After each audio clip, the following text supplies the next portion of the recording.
तो दोस्तों, आज अपन जो कछुआ वंश पढ़ रहे थे उसमें टॉपिक चल रहा था अपने सवाई जयसिंह का कि सवाई जयसिंह किस प्रकार शासन करते हैं। सवाई जयसिंह के बारे में हमने उसके प्रारंभिक जीवन के बारे में भी पढ़ा कि मुगलों की सेवा में उन्होंने किस प्रकार अपना जीवन यापन किया। इसके बाद में हमने देखा कि कौन कौन से युद्ध लड़े। तो पहला युद्ध उन्होंने गंगवाना का लड़ा, फिर उसके बाद में लड़ा था पिलसूद का युद्ध, फिर लड़ा मंदसौर का युद्ध और एक रामपुरा का युद्ध लड़ा था। युद्ध के बाद में हमने उसकी सांस्कृतिक उपलब्धियों की बात की कि संस्कृति में उसने क्या क्या कार्य करवाए, निर्माण कार्य मान लो। इसके बाद में उन्होंने क्या क्या काम करा, स्थापत्य कला की बात कर रहे थे। स्थापत्य कला के निर्माण में क्या काम रहे, उसमें सबसे पहले हमने देख लिया जयपुर की स्थापना कर देता है। 18 नवंबर 1727 को जयपुर की स्थापना की जाती थी। ये बात कर लिए थे कि जयपुर के बारे में किस प्रकार से शासन करता है। आगे की आज बात करें तो उन्होंने और किसका निर्माण करवाया, तो हमारे जो आमेर का किला है उसका निर्माण किसने करवाया था, किसने, मानसिंह ने करवाया था।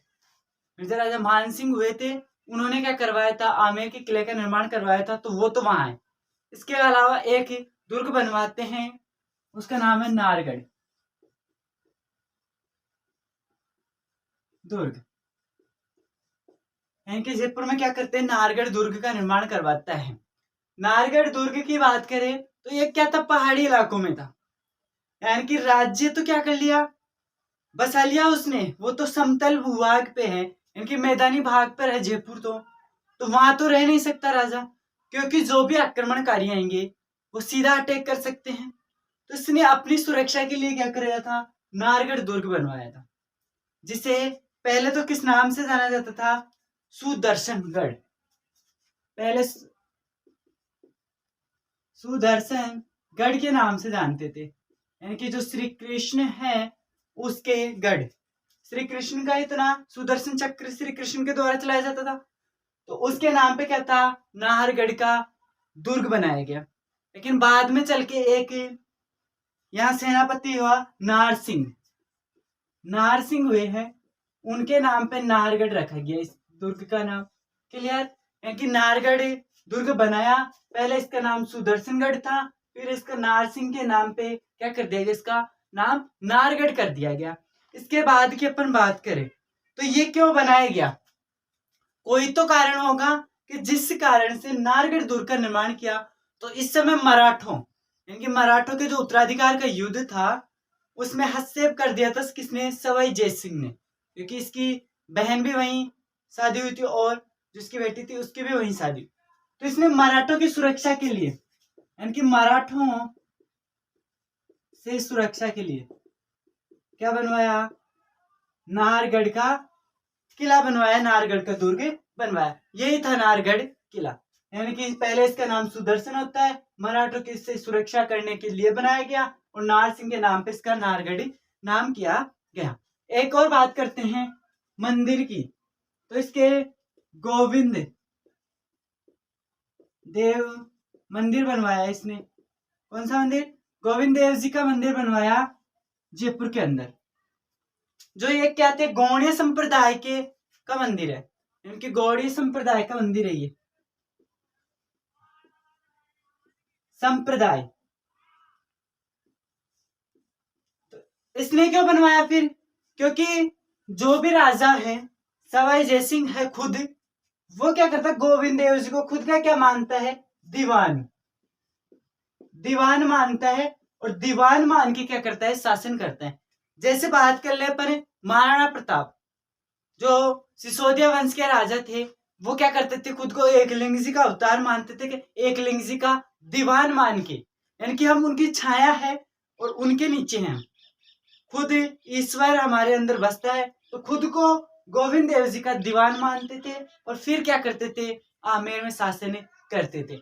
एक और बनवाया इन्होंने चंद्र महल, जिसे क्या बोलते हैं, सिटी पैलेस भी कहा जाता है वर्तमान में। इसका भी निर्माण कौन करवाता है, सवाई जयसिंह ही करवाता है। किसका, चंद्र महल सिटी पैलेस का इसने क्या किया, निर्माण करवाया, किसने, सवाई जयसिंह ने।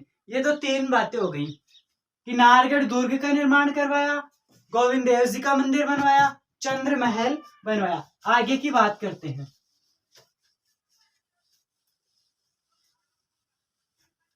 आगे एक और देखते हैं, तो इसने एक नहर बनवाई, हरमाड़ा नहर। एक नहर बनवाई, कौन सी? हरमाड़ा नहर। अब देखो, इन्होंने जल महल बनवाए। वहां तो क्या था कि पेयजल की उपलब्ध हो जाती थी, पहाड़ी क्षेत्र है तो वहां तो पानी की व्यवस्था हो जाती थी। लेकिन जो समतलीय भूभाग है, अब जयपुर बसा दिया तो जयपुर एक क्या है, समतलीय भूभाग पे है। समतलीय भूभाग पे तो वहां पानी की व्यवस्था नहीं हुई। पानी की व्यवस्था नहीं हुई तो क्या की इन्होंने एक हरमाड़ा नहर निकाली पेयजल के लिए। क्या थी ये? पेयजल। पेयजल की व्यवस्था थी इससे। किस नहर से? हरमाड़ा नहर से ये पेयजल की आपूर्ति करवाती थी। कहाँ? जयपुर के अंदर।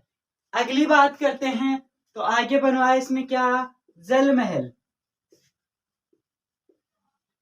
इसके बारे में बात करें जल महल के, तो जल महल है कहाँ? मानसागर झील में बने हुए हैं जल महल।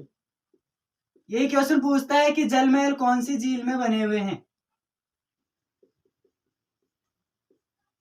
मानसागर झील के अंदर क्या बने हुए हैं? जल महल बने हुए हैं। और बनाए क्यों थे? क्योंकि अश्वमेध यज्ञ हुआ था, उसके पुरोहित के रहने के लिए क्या किसका निर्माण करवाया था? जल महलों का निर्माण करवाया। किसने? सवाई जयसिंह ने। तो अश्वमेध जो यज्ञ था वो करवाया 1740 में था।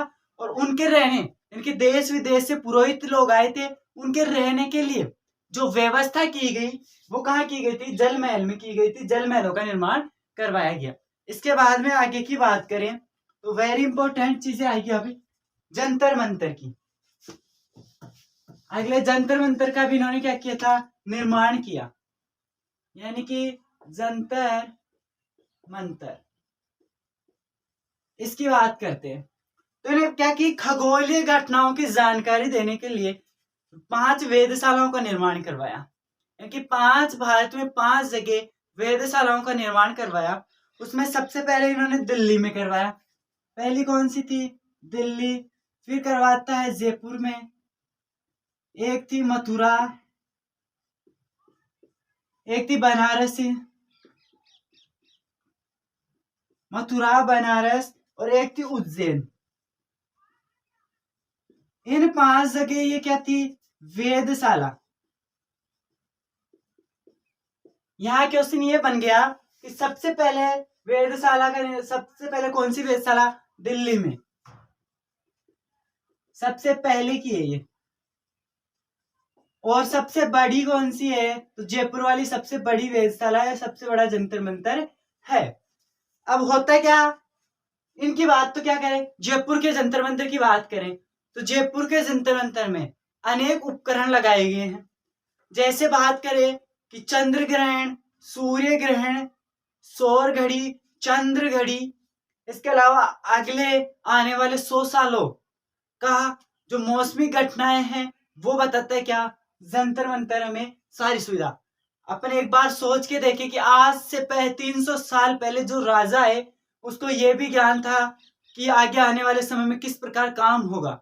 हमने जैसे जयपुर पढ़ा था, जयपुर की जो सड़कें थी वो समकोण पे काटती थी, और क्या थी कि आवागमन की सुविधा को देखते हुए सड़कें चौड़ी बनाई गई थी। उसी प्रकार क्या जंतर मंतर भी क्या है? एक वेधशाला है, और इसमें अनेक प्रकार के क्या लगाए हुए हैं? यंत्र लगाए हुए हैं। हम माने या ना माने इसको, जयपुर वाली जंतर मंतर है 2010 में यूनेस्को की श्रेणी में शामिल कर लिया गया। किसको? जंतर मंतर को यूनेस्को की धरातल में शामिल, हेरिटेज होटल में शामिल कर लिया गया है। ये क्या थे? हमारे जो स्थापत्य कला में योगदान दिया सवाई जयसिंह ने। अब इसके बाद में आगे बात करेंगे इसके सांस्कृतिक उपलब्धियां, जो किताबें हैं इसके टाइम में कौन राइटर रहा, किस प्रकार उन्होंने सामाजिक सुधार किए, उनकी बात अगली क्लास के अंदर करेंगे।